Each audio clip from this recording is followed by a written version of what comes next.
So another little fascinating tidbit that you may or may not know about the proprioceptive system is that it's actually the first sense to go when you're inebriated. So if you've had a couple of drinks and you have to like walk up the stairs or balance on one foot, your proprioceptive system is the first one that is like, I'm not going to function. And the reason why I bring that up is because in order to truly understand how our kids feel who have proprioceptive dysfunction, when you can empathize with them when you've had one too many drinks and you can't balance or you can't go up the stairs or you cannot drive a car, you will recognize how hard it is for them to put the Jenga piece softly on top of the game board rather than completely knocking it over. Or you'll realize how hard it is for them to balance on one foot to put their pajamas on. Welcome to All Things Sensory by Harkla, your go-to podcast for practical insights on sensory processing and development from an occupational therapy perspective. Hey there, welcome to All Things Sensory by Harkla. We're so happy to have you today. I'm Rachel, I'm a Coda. And I'm Amanda, an occupational therapist. And if you have ever noticed your child just constantly crashing, maybe they're digging their feet into you constantly. I love that example. They are just like craziness, always wanting those deep hugs, you know, that might be their proprioceptive system at work. And if you've ever noticed anyone say the word heavy work, yes, today might help break that down a little bit for you. Yes. So we're going to spend the day breaking down this hidden sense, which is your proprioceptive system. It's one of your 8 senses. You don't have 5 senses, you have 8. And we are going to explain exactly what that sense is responsible for and a really cool secret hack that you can use on a consistent basis using proprioceptive input, especially if you have anxiety, if you get sensory overload. We're going to share some secret hacks with that prop system. Okay, so proprioception is the sense in our body that helps us know where we're at in space. It helps our kiddo with body awareness. It is just that really grounding system. Very different from any of our other sensory systems, I feel like, and it's something that your kids are constantly using, and it's just super important. Exactly. So you have receptors in your joints and your muscles and your tendons, and they're activated by stretching, compression, and like input to those joints, muscles, and tendons. So if you think about when you push your hands together really hard, you're getting proprioceptive input because you're compressing your joints together. When you pull, or like let's say you hang from a bar, you get so much traction, your spine is elongating, all of your muscles are getting input from stretching of those joints. Yeah. And so what's really cool about this system is that 99% of people are not over responsive to proprioceptive input, which means that we use it as our secret hack to override potential overstimulation. So basically it just means that if you think about the auditory system, you can be over responsive to it and sounds are too loud. Yeah. Or vestibular input, movement is too much and you get motion sickness or you get dizzy. But generally the human population, generally the human species is not oversensitive to this input. Yeah. Which is cool. It is kind of like the secret tool. One of the number one things I learned when I first started out as an OT, I had a kiddo come into our clinic that was getting car sick all the time, and we were trying to figure it out, and I was researching different tools and hacks for the family to use, and one of the things was just pressing down on your head because it was giving feedback to like their head, their hands. It was grounding them like into their car seat, and the parent was like, that changed my life. Yeah. Amazing. It really helped. And I was like, that's crazy to see these things like come to life and work in real case scenarios. But I was like, oh, okay. And that was when it really started to click for me. Like, okay, yeah, this can override all of those other systems that might be dysregulating us. Yes. It's really fascinating. And I like to also think about it from an anxiety standpoint. When you have either an adult or a child who's feeling anxious, you can use proprioception to kind of down-regulate and organize their brain and their body so that way they don't feel as anxious. You know, if you chew gum or you push your hands together or you pull your hands apart or you squeeze like a really tough fidget or you do a chair push-up or you push your tongue to the roof of your mouth, that's all proprioceptive input, and it's all going to help you in kind of overriding some of that anxiety or that nervousness. So yeah. And I think a lot of us as neurotypical adults, we utilize this without realizing For sure. we're utilizing it. Like I always think about things I'm doing at work. If I am giving like little chair push-ups or I'm like kind of squeezing my hands, I'll look down. I'm like, oh yeah, like I am regulating myself right now. And our brain subconsciously seeks this out in appropriate ways. But for a lot of our kiddos, they haven't necessarily learned how to appropriately utilize this strategy. And so that's where it can look a little bit more disorganized. Yeah. One of my favorite hacks actually when there's like so much going on and you know, as a mom, this, you know, maybe if you're listening and you're in a similar season of life as me, I will lean against the wall. Because it takes away the potential that a lion is going to come up from behind and attack me. And I only have to worry about what's in front of me. Yeah. And when I get that input from the wall, it's like full body prop. Yeah. So it's like just a secret little nervous system hack that tells your brain like, you're good. Like you don't have to worry about the back. Like we're good. There's nothing coming up from behind. You just focus on those little lions there in the middle that are trying to scrounge around. Yeah. I've never thought about that. Like kind of putting yourself in a corner takes away the anxiety and fear too of like things having to constantly be looking around you and checking just out. Like biology, just take it back to the basics, right? Yeah, so true. So fascinating. So another little fascinating tidbit that you may or may not know about the proprioceptive system is that it's actually the first sense to go when you're inebriated. So if you've had a couple of drinks and you have to like walk up the stairs or balance on one foot, your proprioceptive system is the first one that is like, I'm not going to work. I'm not going to function. And the reason why I bring that up is because in order to truly understand how our kids feel who have proprioceptive dysfunction, when you can empathize with them when you've had one too many drinks and you can't balance or you can't go up the stairs or you cannot drive a car, you will recognize how hard it is for them to put the Jenga piece softly on top of the game board rather than completely knocking it over. Or you'll realize how hard it is for them to balance on one foot to put their pajamas on. Or to just stand with their eyes closed and touch their nose 5 times, right? You know that test? Yeah, I was going to say all of the tests that they say you go through if you ever get pulled over, it's all challenge and test that proprioceptive system. Yes. That's crazy. So that's why I bring it up, because I just feel like it's so important to empathize with our kiddos who truly do have that proprioceptive dysfunction and they cannot do these certain tasks that we're asking them to do, or they're falling out of their chair at school and they are, uncomfortable. It's like they're not doing it on purpose.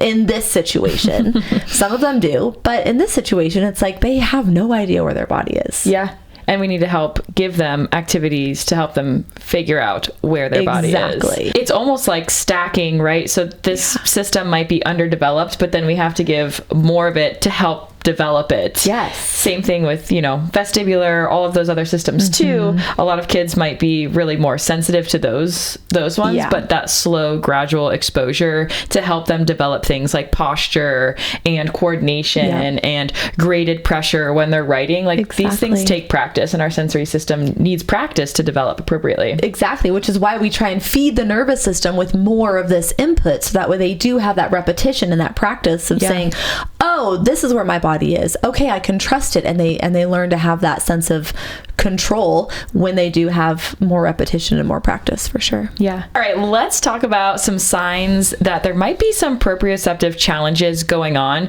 So first thing is for those under responsive kids. They've got a super high threshold. These are our sensory seekers, right? They might be constantly crashing into the furniture, running into things. They're constantly jumping up and down, rolling around. These are the kids that are normally labeled as clumsy. They just don't know their left from their right.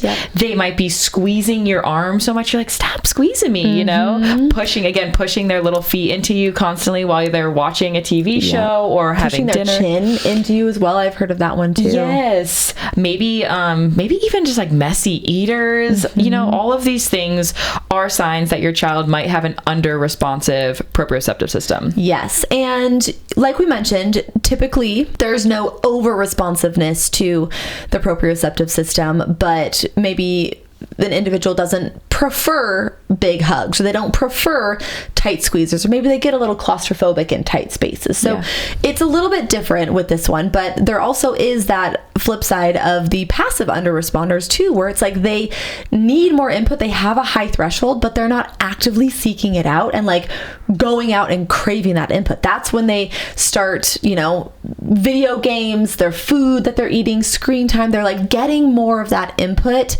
Maybe they're like in a rocking chair and they're like, you know, pushing against like pushing their chair back, so they like push back. That type of input where it's not like the big body jumping, crashing, crazy movements. Doesn't look as chaotic. Exactly. But they're trying to get that input in a different way, and it's not always like what looks like proprioceptive seeking, which is crazy to think about. It is. But they're kind of, like you can't, sometimes it's hard to tell the difference. Very hard to tell the difference, with all of these sensory systems. Exactly. And the fact that they can look different from day to day, or needs from day to day. This is where our sensory diet brain needs to be working, and we need to have that knowledge. So listening today hopefully will help you build your toolbox a little for that. Another interesting sign of poor proprioceptive processing is when you hear a child walking down the hallway or walking up the stairs and it's like thunk, thunk, thunk, thunk. We always joke that our CEO here at Harkla has very poor proprioceptive processing. He doesn't listen to these, so he won't ever hear this and he won't know, but we'll use him as an example because it's so evident as an adult, and you know, to a normal person, not us with our lens, they wouldn't realize that it's prop. They're like, oh, you know, that's just big man upstairs, you know, like, there you go. But it's heavy walking. Like when we're down here in the studio, you can hear him walking so loud. You can hear the cupboard slamming, grabbing the bowls for lunch. Everything's like with a lot of force. Doors are slamming.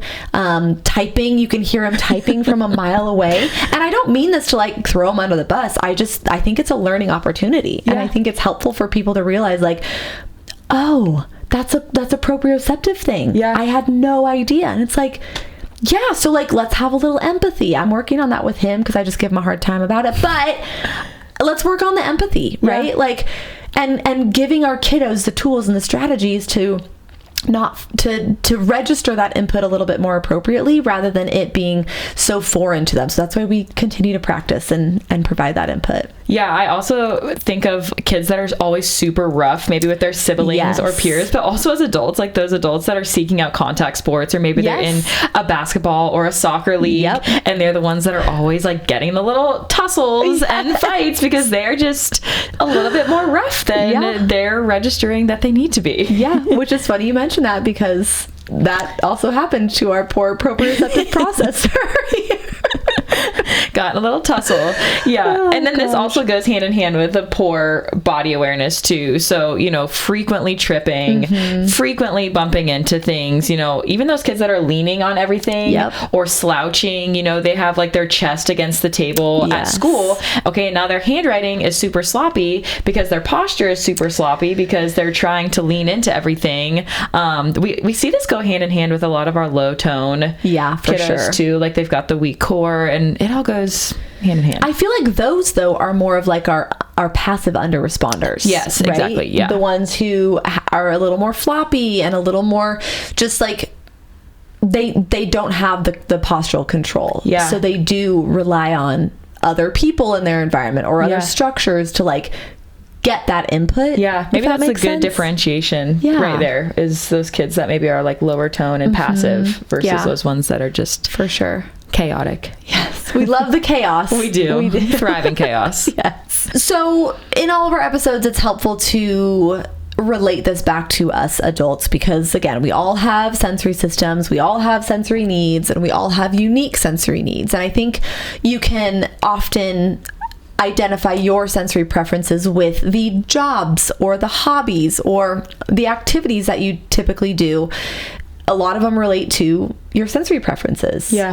I personally love exercising. It's in our first episode, they asked like what my perfect day would be. And I'm like, I would work out, like do workout class all the time. It's just so regulating to me, whether it's a heated yoga class, whether it's, you know, weightlifting or riding a bike or running on a treadmill. Like I love that kind of input to my body, to my muscles, especially yoga. Like there's just something about the vestibular and the proprioceptive input that we get from that, that just really grounds me, as well as weighted blankets. Like if I have a weighted blanket on me, just leave me alone for the whole day. Like I can just be so regulated and at peace. Well, and the funny thing is, now that I'm like a grown-up and this is what I do for work, I honestly don't feel like I work out for like looking a certain way anymore. I work out to regulate my nervous system. Literally. Like if like this whole week, since we've been here all week, I haven't gotten in my normal workouts, and I can actually tell just like my nervous system. And you mentioned the same thing. It's like we have all the aspirations to get up and do the extra workout, and it's like our nervous systems are just tanked, you know? And you do notice, you feel more regulated. Like it's hard to go do it. But then once you're done with it, you're like, oh my gosh, I need it. Like my nervous system literally needed that. Yeah, exactly. So that, weighted blankets, compression sheets, those weighted eye masks now, those are so fun. We actually sewed those. My mom and I sewed those on our Etsy shop way back when, before they Your mom took off. Is so cool. She also sewed your little heated weighted lap belly thing that you were using, which is also another form of sensory input, which is why I love it. The heat, the weight from it. You need to add some lavender in there, and then it'd be I don't want it to be scented though. I don't like. I get a little sensitive. You are sensitive, girlie. As you're learning. I'm learning. I am learning quickly. Yeah, 1 weekend we are learning. I know. So anyways, I think, you know, even the stuff less simple as chewing gum, right? Chewing gum is like my regulation strategy. It's it's calming, it's refreshing. It just like gives a little bit of that alerting input. The other thing that you'll learn is that if I don't have gum, I yawn. And it's not because I'm tired. I mean, well, sometimes, but it's usually not because I'm tired. It's just like, I honestly don't know. Like I need gum and I won't yawn. Wow, that's so interesting. I also think with the oral sensory regulating things, also like our carbonated beverages. I mean, obviously the Alanis, because they give us caffeine, but I think a lot of it is the sweetness and the carbonation that can be really regulating, as well as crunchy. We've got these like crunchy little cheese things we've been eating all week. The crunchy quinoa. So good. The chocolate ones. All the crunchiness. That's all proprioceptive, oral regulating, but also proprioceptive, because it's heavy work for your mouth and your muscles. Exactly. Deep breathing also provides a lot of good proprioceptive inputs. Drinking through a straw, drinking a smoothie through a straw, humming, just like little changes throughout your day. Like if you ever are feeling stressed out or feeling hesitant or nervous before a big work meeting, you know, as an adult, it's like you can do these strategies to help your nervous system literally take a deep breath and be like, okay, I'm good. I can crush this presentation, you know? I like our little scream that you do at the beginning of the day too. Just get it out, you know? Get it out. Yes. So really the moral of the story here is the proprioceptive system is a magical, I say cure-all in quotes, because obviously we're not curing anything, but it is like the cure-all, like when it comes to sensory dysregulation. Yeah. And parents being regulated helps their children be regulated. So, you know, if you're following these tips and strategies and you're squeezing in even just like a 5-minute like stretching and quick workout routine in the morning before you get your kids up to help yourself be more grounded and regulated with that proprioceptive input, the better we're able to help our kids be regulated too. Exactly. And they see what you're doing and they want to do the same thing. They often get that FOMO, right? They see you leaning against the wall. They see you jumping up and down and pushing on your head or doing a wall squat. A wall sit. Wall sit. And they're like, great, let's do that, right? So the more that you can explain what strategies you're using and why, the more they're going to be like, great, I love this idea. Yeah. I can do that too. Yeah. Putting what you're doing out in words for them too is so helpful. Just explaining everything you're doing. Exactly. When you're doing it and why. Love that. So if this episode was helpful, let us know if you learned anything new. Let us know if you want any specific topics for us to cover. If if you take a screenshot and tag us on Instagram, we'd love that at All Things Sensory Podcast. Give this video or podcast, wherever you're listening or watching, a thumbs up. Make sure you're subscribed. We drop a new episode every Wednesday. And we've got Amanda here with us, which has just been so much fun. And she's really getting the hang of the whole podcasting thing. And she's crushing it. So spread the love, share the joy, and hopefully we'll see you back again next week. Yeah, thanks so much for having me in this new space. Bye. Okay, bye. Thank you so much for listening to All Things Sensory by Harkla. You can find links and resources from today's conversation right in the description of this episode. If you want to connect, ask a question, or share what resonated with you, come find us on Instagram at All Things Sensory Podcast. We'd love to hear from you. As a podcast listener, you get 10% off your first order at Harkla. Just use the code SENSORY at checkout or head to harkla.co/sensory to get started. We're so grateful you're here and honored to be a part of your journey. Everything we share here is for educational purposes only and reflects our professional experience. It isn't medical advice. Please consult your healthcare provider for support specific to your child. Thanks again for listening, and we'll see you next time.